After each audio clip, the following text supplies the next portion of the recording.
This video is going to be for my calisthenics people that are just starting out, and there's no better time to start out, especially in this pandemic situation, because many people are turning to calisthenics to work out with their body weight. So I'm going to be talking about how to progress fast in calisthenics and how to structure workout routines as a beginner. So let's go. My first tip for you guys, and probably the most important tip, is think of calisthenics as a marathon, not a sprint. Because if you think of it as a sprint, you're more likely to get injured in the long run. And if you get injured, there's no way for you to make gains. So especially stretch before every workout, eat the right foods, take care of your body, and it will thank you in the long run. With that being said, I want you guys to jot down some short-term goals that you want to achieve in calisthenics. So let's say in weeks, in days, in 1 month, and long-term goals. Goals you want to achieve in calisthenics in the upcoming 4 months, 5 months, even a year. It'll make your journey a whole lot easier.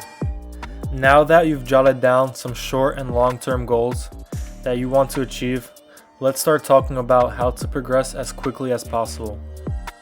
What you need to do first is to be honest with yourself about the current level you are at right now. Ask yourself some basic questions like, can I do a pull-up or push-up? Can I do more than 5 pull-ups and 10 dips? Figure out what you can do now, and it will be easier to structure workouts and routines based on that. Let's say if you're a complete beginner with no prior fitness or calisthenics experience, you're going to want to start out with the simplest and easiest workouts that will help you build strength towards the many calisthenics movements that exist. For back workouts, instead of starting out with regular pull-ups, you can start out with Australian pull-ups like I'm doing here. Or you can do negative pull-ups, which help increase your pull-up numbers. These two exercises will help you develop the necessary strength to progress to other harder movements, like the pull-up, one-arm pull-up, and muscle-up. Same goes for chest. If you can't do a push-up yet, start with beginner exercises like the knee push-up. Once these exercises get too easy, you move on to the next harder movement.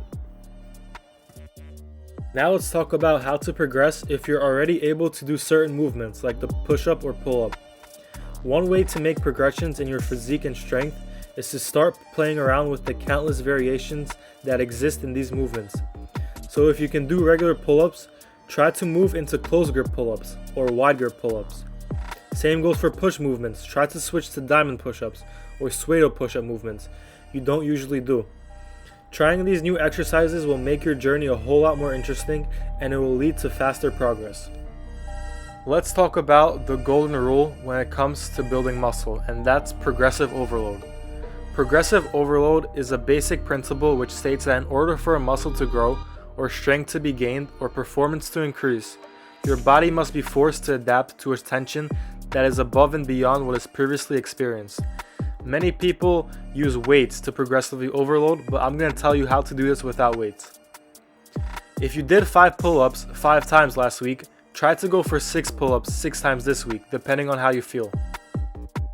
Not only can you do this by increasing your reps each week, but you can also do this by shortening your rest time. So if you rested 1 minute last week during your 5x5 pull-ups, this week you'll want to do 45 seconds. Another way to progress is to slow down your movements and focus on perfect form. Focusing on your form will put your muscles under more tension, increasing your time under tension, resulting in gains. Focusing on these 3 progressions will guarantee you are making gains, as long as you are focusing on the other small stuff, like getting adequate sleep, eating in a caloric surplus or deficit depending on your goals, and taking care of your body by stretching and loosening up your muscles before every workout. My last tip is to be consistent with your exercises day in, day out.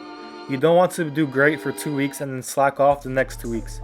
Think of this calisthenics journey as a marathon, and I guarantee you will see progress much quicker than you realize.